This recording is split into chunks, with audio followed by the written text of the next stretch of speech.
சென்னையில் நடைபெறும் உலக முதலீட்டாளர்கள் மாநாடு ஜனவரி 7 மற்றும் 8. Kanchipuram Pachaiyappa silks the complete family store. பெருக்க வரையில கோலம் போடாதம்மா பெருக்காதன்னு சொன்னாங்க. எனக்கு அப்பவே எனக்கு ஒரு அதிர்ச்சி ஆயிடுச்சு. அது நினைக்கும் போது அப்படியே அழுகதான் வருது. 18 வருஷம் வேலை பார்க்குறேன். பண்டிகை நாள் வந்தால் நல்லா பண்ணுவாங்க, கூப்பிட்டு கொடுப்பாங்க. இவ பெருக்கிறாளே அப்படின்னு நினைக்க மாட்டாங்க. முகத்துங்களை பார்க்க எதுவுமே பண்ண எனக்கு கிண்டல் பண்ணுறாங்க. சும்மா நான் எடுக்கிறாங்க. என்னமோ போன ஜென்மத்தில் ஒரு வேளை நான் கூட தங்கச்சியாக பிறந்தேன். எனக்கு தெரியல, அவ்வளோ மறக்க முடியல. கேப்டன் சார் எனக்கு உயிர் மாதிரி. அவரால் தான் நான் படத்தில் இப்போ வந்துட்டு இருக்கேன். 2 பேருக்குமே வாய்ப்பு கொடுத்த தெய்வம் அவரு. 10-15 படத்துக்கு மேலே நடிச்சிட்டா. பொண்ணுக்கு ஒரு அப்பா மாதிரி தான் இருந்தாரு. நினைக்கும் போது ரொம்ப கஷ்டமா இருக்கு. 18 வருஷம் ஆகுது. நல்லா பேசுவாங்க. நம்ம அப்படி பெருக்கிட்டே வந்தால் சாப்பிட்டு அம்மா வள்ளி அப்படிம்பாங்க. சாப்பிட்டேன்ன அப்படிம்பேன், அவ்வளோதான். அப்புறம் காஃபி ஏதாவது வேணும்னாங்கன்னா கொஞ்சம் காஃபி போட சொல்லுமா, பின்னாடி அந்த அம்மாக்கிட்ட சொல்லுமாம்பாங்க. சொல்லுவேன். அது மாதிரி அவங்க போட்டு தருவாங்க. மற்றபடி நம்ம பெருக்கிறது அப்படி போகிறது வர்றது, அக்கா இருந்தால் அக்காட்ட சொல்லுவேன். இல்லைன்னா அண்ணன் இருந்தாங்கன்னா அண்ணங்கிட்டேயும் அண்ணா போயிட்டு வரேன் சரிம்மா அப்படிம்பாங்க. பண்டிகை நாள் வந்தால் நல்லா பண்ணுவாங்க, கூப்பிட்டு கொடுப்பாங்க. வள்ளியம்மனுக்கு அங்கே வச்சிருக்கம்மா எடுத்துகிட்டு போம்பாங்க. நான் சாயங்காலம் தான் வருவேன் வேலைக்கு. எல்லோரும் மத்தியானம் 2:30 மணிக்கு வேலை பண்ணிட்டு போயிடுவாங்க. வள்ளிக்கு நம்ம கொடுப்போம், அது சாயங்காலம் தானே வள்ளி வரும் அப்படின்னு வச்சிருந்து டேபிளில் இருக்கும். அவங்க சொன்னால் தான் நம்ம எடுத்துக்கிடுவேன் நான். இல்லைன்னா என்னோடய வேலை பெருக்கிற வேலை தான். உள்ளே பெருக்கிறது, வெளியில் பெருக்கிறது. அந்த டேபிளில் தொடச்சி விடுவேன். எனக்கு சாப்பாடு வச்சுருப்பாங்க. அவங்க சாப்பிட்ருவாங்க மத்தியானம். நான் வந்தால் அவங்களோட சாப்பிடுவேன், வேலை செய்கிறவங்களோட. அப்படி இல்லைன்னா எனக்கு மூடி வச்சுட்டு போவாங்க. நான் கொஞ்சம் வெயிலாக இருக்குதுன்னு வீட்டில் இருந்துட்டோம்னா சாயங்கால டைம் கரெக்டாக வந்துடுவேன். லீவ் போடாமல் ஒரு 5 மணிக்கு வந்துட்டோம்னா 6க்குள்ளே கிளம்பிடுவேன். அப்போ வந்து சாப்பிட்டுட்டு எல்லாம் பண்ணி முடிக்கும்போது அக்கா என்ன கொடுக்குறாங்களோ எனக்கு ஒரு பங்கு வச்சுருந்து வள்ளி அவங்களுக்கெல்லாம் கொடுத்து உனக்கு வச்சுருக்கேன் எடுத்துகிட்டு போ, பின்னாடி இருக்கு டேபிள்லம்பாங்க. சரிக்கான்னுட்டு எடுத்துகிட்டு போவேன். அவங்களுக்கு எப்படி வாங்கி தராங்களோ இவ பெருக்கிறாளே அப்படின்னு நினைக்க மாட்டாங்க. மனசுக்கு ரொம்ப சந்தோஷமாக இருக்கும். எல்லாருக்கும் ஒவ்வொரு பாக்ஸு, இவளுக்கு இந்த கலரு, இவளுக்கு இந்த கலரு, இவளுக்கு இந்த கலரு, அது பேர் எழுதிடுவாங்க. வாங்க எல்லோரும் பொங்கலுக்கு எல்லோரும் சாப்பிட்டுட்டு வந்து ட்ரெஸ்ஸு வாங்கிக்கோங்கம்பாங்க. சரிக்கா அப்படின்னா ஹாலுக்கா போய் அண்ணனும் நிற்பாங்க, அக்காவும் நிற்பாங்க. ஆசீர்வாதம் வாங்கிக்கிடுவோம். மறுநாள் கேட்பாங்க, வள்ளிக்கு பிடிச்சிருக்கா புடவைன்னு. அக்கா ரொம்ப நல்லா இருக்குது, கலரு சூப்பராக இருக்குது அப்படின்னு நான் சொல்லுவேன். நான் பெருக்க வரையில் கோலம் போடாதம்மா பெருக்காதன்னு சொன்னாங்க. எனக்கு அப்போவே எனக்கு ஒரு அதிர்ச்சி ஆயிடுச்சு. அது ஒரு அண்ணனை கூப்பிட்டு, அண்ணன் இங்கே வாங்க, ஏன் அப்படி சொல்கிறீங்க அப்படின்னு.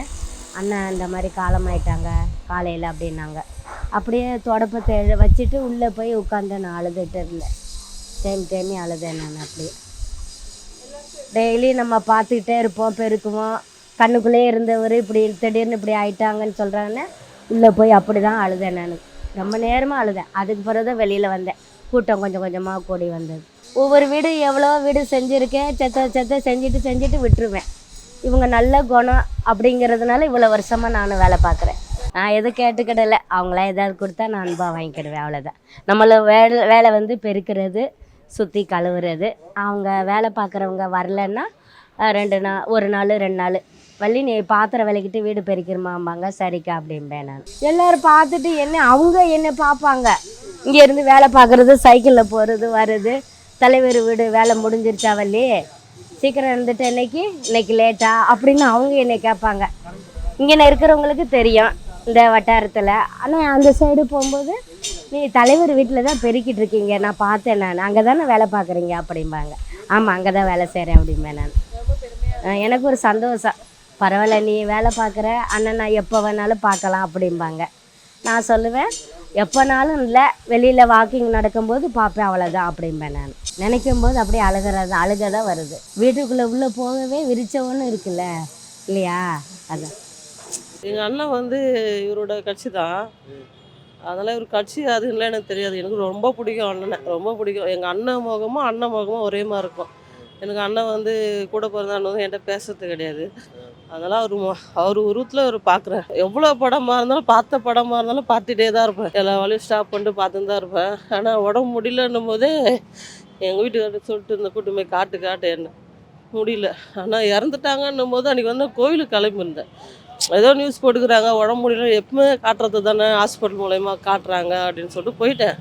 அப்புறம் மார்க்கெட்டில் நிற்கிறேன், பசங்க என்னோடய ஃப்ரெண்டுங்க ஸ்டேட்டஸ் போட்டு வச்சுக்கிறாங்க, அண்ணன் இறந்துட்டாரான்ட்டு. எந்த வேலை செய்யல, ஓடியாட்டேன். அந்த இடத்துலேருந்து ஒரே சத்தம், எனக்கு கூட்டு காட்டு அப்படின்னு சொல்லிட்டு. அதெல்லாம் முடியாதுமா, ரொம்ப கூட்டமாக இருக்க முடியாது, நான் ஹார்ட் பேஷண்ட்டு நான். அன்னிலேருந்து மாத்திரையும் போடல, ஒன்றும் இல்லை, ஹாஸ்பிட்டல் மூலிகம் போயிட்டு வந்துன்னு ஊசி போடணும், எதுவுமே பண்ணல. அழுதுகிட்டே தான் உட்காந்துருந்தேன் டிவி முன்னாடி, அழுதுனே தான் இருந்தேன். அழுது முகம்லாம் வீங்கிடுச்சு. என்னை கூட்டமே காட்டுறியா இல்லையான்னு சொல்லிட்டு கேட்டேன். அவர் முடியாதுன்ட்டு, நீ கிளம்பி ஓடியான்ட்டு. இன்னுமே கதனம் தான் இருக்குது. நேரில் பார்த்தோன்னா அந்த இடத்த விட்டு நான் வரமாட்டேன். அந்த முகத்தை நான் பார்த்தேன்னா ஏன்ச்சி இப்போ வரமாட்டேன் அந்த இடத்துல. சரி, அதுக்கப்புறம் இங்கே சமாதி கட்டிட்டாங்களா, இந்த நிலைமையிலாச்சும் பார்க்கலான்ட்டு தான் ஓடியான்ட்டேன்.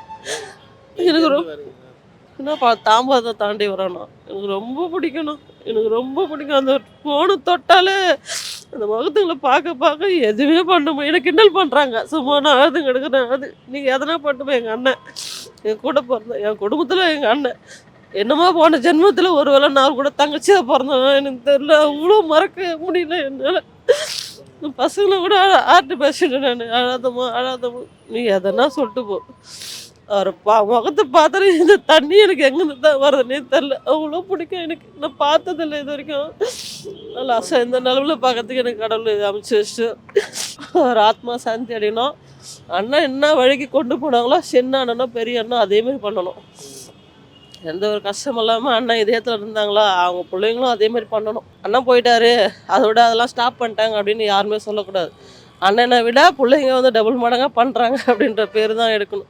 ஒரு ஆத்மா நல்லபடியாக சாந்தி ஆகணும்னா அண்ணன் கடவுளாக மாறிட்டு இருப்பாங்க. கண்டிப்பாக மார்கழி மாதத்தில் இறந்துருக்காரு, தெய்வமாக கண்டிப்பாக இருப்பாங்க. கேப்டன் சாரை பற்றி பேசணும், நிறையவே பேசலாம். அவர் வந்து தமிழ்நாட்டு சிங்கம், தமிழர்களின் சிங்கம் தான். அவர் இல்லாததுக்கு ரொம்ப கஷ்டமாக இருக்குது. அவர் மாதிரி ஒரு ஆளை 7 ஜென்மம் எடுத்தாலும் பார்க்க முடியாது. என் பொண்ணுக்கு ஒரு அப்பா மாதிரி இருந்தார். அந்த கேப்டன் டிவியில் எனக்கும் வாய்ப்பு கொடுத்து என் பொண்ணுக்கும் வாய்ப்பு கொடுத்தது நினச்சி பார்த்தா ரொம்ப கஷ்டமாக இருக்குது. அவர் இல்லாமல் இனி நான் யார்கிட்ட போய் கேட்பேன் உதவி, யார் செய்வாங்கன்னு தெரியல. அம்மா தான் இனி செய்வாங்கன்னு தைரியத்தில் இருக்கேன். எல்லாருமே அவர் கேப்டன் டிவியில் வந்ததுக்கப்புறம் நான் என்னை பார்க்குறவங்க எல்லாமே கேப்டன் டிவியில் இருக்காங்க. கேப்டன் டிவியில் 2 பேருக்குமே வாய்ப்பு கொடுத்த தெய்வம் அவர். அதுவும் இல்லாமல் அவர் தமிழ்நாட்டு சிங்கம். அவரை மாதிரி யாரும் வர முடியாது. 7 ஜென்மம் எடுத்தாலும் இந்த மாதிரி பார்க்கவும் முடியாது. அவர்கிட்ட போய் நிறைய 7 போதும், உனக்கு என்ன உதவி வேணும் சொல்லுமான்னு கேட்பாரு. நான் சொன்னேன், உங்கள் டிவியில் நடிக்கணும், எனக்கும் என் பொண்ணுக்கும் வாய்ப்பு தருவீங்களா? கண்டிப்பாக தரேன். அந்த நிமிஷமே ஃபோனை போட்டு கூப்பிட்டு எங்கள் 2 பேருக்கும் வாய்ப்பு கொடுத்தாரு. இன்றைக்கி பெரிய நடிகையாக இருக்கா, 10-15 படத்துக்கு மேலே நடிச்சிட்டா. 2 நாளாக போய் பார்க்கணும். சரியாக சாப்பிடல, எப்படியாவது இன்றைக்கி போய் பார்த்துடலாமா வாமான்னா வந்திருக்கேன். மறக்க முடியாது. 7 ஜென்மம் எடுத்தாலும் அவரை மாதிரி யாராலும் வர முடியாது. அவர் செஞ்ச உதவியெல்லாம் சொல்ல முடியாது. இனிமேல் பட்டு அம்மா தான் இனிமேல் எங்களுக்கு அம்மாவோ அப்பாவோ. என் பொண்ணுக்கு ஒரு அப்பா மாதிரி தான் இருந்தார். வாழ வழிகாட்ட வந்த தெய்வம் அவர். இப்போ நம்மக்கிட்ட இல்லைன்றது நினைக்கும் போது ரொம்ப கஷ்டமாக இருக்குது. இனி யார்கிட்ட போய் உதவி கேட்போம்? நாங்களே அந்த பொண்ணுக்கு அப்பா கிடையாது, அண்ணன் தம்பி யாருமே கிடையாது. எனக்கும் வயசாகிடுது. அவருக்கு என்னை பற்றி நல்லாவே தெரியும். நாங்கள் எங்கே இருந்தாலும் கை காமிப்பார். அவர் போகிற மேடையில் நான் போய் நிற்பேன். மீட்டிங்லாம் கூப்பிட்டு போயிருக்கிறேன். அவரை மாதிரி யாராலும் வர முடியாது. இந்த மாதிரி ஊனமுற்றனுக்கு உதவி செய்ய அவரு தான், வேறு யாரும் இல்லை. என்ன செய்யறது? என் பொண்ணுக்கு எப்படி ஆறுதல் சொல்கிறதுன்னு எனக்கு தெரியல. நாங்கள் அவர் இறந்ததை கேள்விப்பட்டு துடிச்சு போயிட்டோம். வரலான்னு நினச்சாலும் பார்க்க முடியாமல் போயிடுச்சு. சரி, இன்றைக்காவது போய் எப்படியாவது போய் பார்த்து சமாதியில் பார்த்துட்டு வந்துடலாம் அப்படின்னா என் பொண்ணு கூட வந்து நாங்கள் 2 பேர் தான், எங்களை தவிர யாரும் கிடையாது. நாங்கள் ஒரு அனாதை அப்படின்னா சொல்லணும், வேறு வழி கிடையாது. அவர் தெய்வம். 7 ஜென்மம் எடுத்தாலும் அவரை மாதிரி யாராலும் வர முடியாது. தமிழ்நாட்டு சிங்கம் அவர். அவ்வளோதான் நான் சொல்லுவேன். உதவின்னு கேட்க யாருமே இல்லை. இனி யார் செய்வாங்களோ எனக்கு தெரியல. அவர் சமாதிலேருந்து எழுந்து வந்துட்டா கூட நல்லா இருக்குன்னு நினைக்கிறேன் நான். அவர்லாம் மகானுக்கு சமம், தெய்வத்துக்கு சமம், கடவுளே தான் நினைக்கிறான். அதோட எனக்கு பேச தெரியல. நான் கேப்டன் டிவியில் தான் ஒர்க் பண்ணேன். மெர்சல் ஆயிட்டேன்ற ப்ரோக்ராமில் சிட்டிங் டான்ஸர் பண்ணேன். அவர் இழப்பு எனக்கு ரொம்ப ரொம்ப ரொம்ப கஷ்டமாக இருக்குது. அவரும் எனக்கு ஒரு அப்பா மாதிரி தான். எல்லோருக்கும் நல்லது பெரிய உதவிலாம் பண்ணியிருக்காரு. அவர் இந்த மண்ணை விட்டு போனது என்னால் மறக்கவே முடியாது. என்னால் ஏற்றுக்கவே முடியல இந்த இழப்பை. ரொம்ப கஷ்டமாக இருக்குது. அவர் இருந்தப்போ ரொம்ப நல்லா பார்த்துட்டு இருந்தார். எல்லாருக்கும் நன்மைகள் நிறைய பண்ணிட்டு இருந்தார். இந்த சமூகத்தை விட்டு இந்த உலகத்தை விட்டு அவர் போவார்னு நான் கற்பனை கூட பண்ணி பார்க்கல, நினச்சி கூட பார்க்கல. அந்த செய்தி என் காதில் கேட்டதோ ரொம்ப மனசு ரொம்ப கஷ்டமாயிடுச்சு. உடனே வந்து பார்க்கணுன்னு நினச்சப்ப என்னால் வரவே முடியல, அவ்வளோ கூட்டம். சரி இன்றைக்காவது வந்து பார்க்கலான்னு ரொம்ப கஷ்டப்பட்டு தான் நான் வந்தேன். கேப்டன் சார் எனக்கு உயிர் மாதிரி. அவரால் தான் நான் படத்தில் இப்போ வந்துட்டுருக்கேன். அவர் இல்லைன்னா எனக்கு இப்படி ஒரு வாய்ப்பே கிடச்சிருக்காது. இந்த கேப்டன் டிவியில் நான் நிறைய வருஷமாக ஒர்க் பண்ணிகிட்ருக்கேன். அவர் இன்னும் இருந்திருக்கணும், இன்னும் ரொம்ப நாள் இருந்திருக்கணும். எதுக்காக நம்மளையெல்லாம் விட்டுட்டு தவிக்க விட்டுட்டு போனாருன்னு சொல்லவே வார்த்தையே இல்லை. அவர் ஒரு இன்னொரு எம்ஜிஆர் மாதிரி தான். அவர் இல்லத்துக்கு வரவங்கக்கிட்ட எல்லாம் நல்லா சாப்பாடு போட்டுக்கிட்டு இல்லைன்னு சொல்லாமல் சாப்பாடு போடுவார். யார் வந்தாலுமே முதல்ல சாப்பிட்டீங்களான்னு கேட்பார். அப்படி ஒரு நல்ல மனப்பான்மை உள்ளவர் அவர். அவரெல்லாம் மிஸ் பண்ணது ரொம்ப என்னால் ஏற்றுக்கவே முடியல. எனக்கு வார்த்தைகளே வரமாட்டேன்து, என்ன பேசணும்னு ஒன்றுமே புரியலங்க. பிரபலமான ஒரு நடிகர், நல்ல எண்ணம் கொண்டவர், நல்ல மனப்பான்மை கொண்டவர், நல்ல கருணை உள்ளம் படைத்தவர். அவரை மாதிரி ஒரு மனிதரை இளமேட்டு பார்க்குறது ரொம்ப அரிது. அவரை பார்க்கவும் முடியாது. அவர் தேவனுடைய கடவுளுடைய இதில் போயிட்டு இழப்பாரின்னு இருக்கார். இருந்தாலும் வந்து திருநங்கைங்க நாங்கள் எங்களுக்கும் வந்து நல்ல இப்போது இந்த இதில் எங்கள் எல்லாருக்குமே திருநங்கைகளுக்கு எல்லாருக்கும் ஒரு மதிப்பு மரியாதை எல்லாம் இருக்குது. இருந்தாலும் நாங்கள் ஷூட்டிங் இதில் பெரிய பெரிய ஆர்டிஸ்ட்டுங்களாம் சுற்றி போடுவோம், கொள்ளுவோம், போவோம். அப்போவும் ஷூட்டிங் ஸ்பாட்டில் கேப்டன் ஐயா இருந்தாருன்னா எங்களை பார்த்துட்டு நாங்கள் 2 கிலோமீட்டர் 1 கிலோமீட்டர் தள்ளி நிற்போம். அவர் அங்கே இருப்பார். ஆனால் எங்களை நாங்கள் குச்சி குச்சின்னு பேசுகிற சத்து கேட்டு ஏன் நிற்கிறாங்க, யாரவங்க அவங்கள கூப்பிடுன்னு. அப்போ பக்கத்தில் இருக்கிறவங்க சொல்லுவாங்க, இல்லை அவங்க வந்து திருநங்கைங்க வந்திருக்காங்க அப்படின்னு. என்ன விஷயம்னு கேட்பார். இந்த மாதிரி வந்திருக்காங்க அப்படின்னு சொல்லும் போது யாசகம் கேட்க வந்துக்கிறோன்றதை வந்து சொல்ல மாட்டாங்க. அதுக்குன்னு அவங்க வந்திருக்காங்க அவங்கள பார்க்க.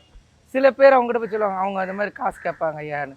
சரி அவங்கள முதல்ல உள்ளே கூடன்னு எங்களுக்கு ஒரு மரியாதை, அந்த மரியாதையை பண்ணி எங்களை கூட சொல்லுவார். அவங்களுக்கு இட்டுன்னு சொல்லி கூடுவார். என்னம்மா வேணும், என்ன விஷயம், என்னத்துக்காக வந்திருக்கீங்க, என்ன வேணும் உங்களுக்கு சொல்லுங்கன்னு வேறு.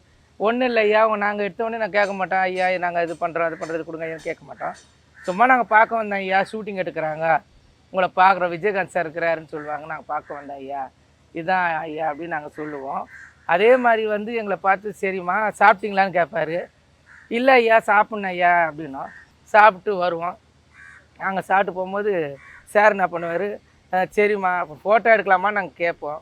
இப்போ இந்த ட்ரெஸ்ஸில் எடுக்கக்கூடாதும்மா, இது ஷூட்டிங் நான் நடிக்கிறேன், இதில் எடுக்கக்கூடாது, சாயந்தரம் ஈவினிங் போல் வாங்க 6 o'clock பேக்கப் ஆகும், அப்போ வந்து எடுங்கம்மா அப்படின்னு சொல்லுவார். திடீர்னு அவர் மனசில் என்ன புரிஞ்சு தெரியாது, ஷர்ட்டை வந்துட்டு வேறு ஷர்ட்டு போட்டு சரி வாங்கம்மான்னு சொல்லிட்டு கிட்ட நெருக்கமாக நின்று எங்களை ஃபோட்டோ எடுத்து எங்களுக்கு சந்தோஷம் சொல்லிட்டு என்ன பண்ணுவார், கையில் ஒரு வெள்ளை கவரில் காசை போட்டு அது எவ்வளோ என்ன இதுன்னு நாங்கள் அப்போ பார்க்கக்கூடாது இல்லையா, அதனால் எது கொடுத்தாலும் போது மனமே பெருமானதுன்னு சொல்லிட்டு நினைக்கணும் அப்படின்னு சொல்லிட்டு என்ன பண்ணுவார், சந்தோஷமாக தலையை வணங்கி ஒரு வணக்கம் போட்டு எங்களுக்கு அந்த கவரை கையில் கொடுப்பாரு. நாங்கள் வாங்கிட்டு வந்துடுவோம். அந்த மாதிரி ஒரு நல்ல மனது படைத்த மனிதர் அவர் நல்ல மனசு, நல்ல எண்ணங்கள், நல்ல குணம் உடையவர் சொல்லிட்டு தான் நல்ல மார்கழி மாதத்தில் சொர்க்க வாசப்படி திறந்து பெருமாள் எல்லாருக்கும் காட்சி கொடுக்குறாரு. அந்த இதில் வந்து அவர் போய் அந்த பெருமாளுடைய சன்னிதானத்தில் இழப்பாரிக்கிறாரு. அவங்க குடும்பத்தாருக்கு ரொம்ப மன வருத்தம் இருக்கோம். இருந்தாலும் அவங்க குடும்பத்தாருக்கு நாங்கள் வந்து அந்த துக்கத்தில் நாங்களும் திருநங்கைங்க பங்கெடுத்துக்கிறோன்னு சொல்லி. சென்னையில் நடைபெறும் உலக முதலீட்டாளர்கள் மாநாடு ஜனவரி 7 மற்றும் 8. Kanchipuram Pachaiyappa silks, the complete family store.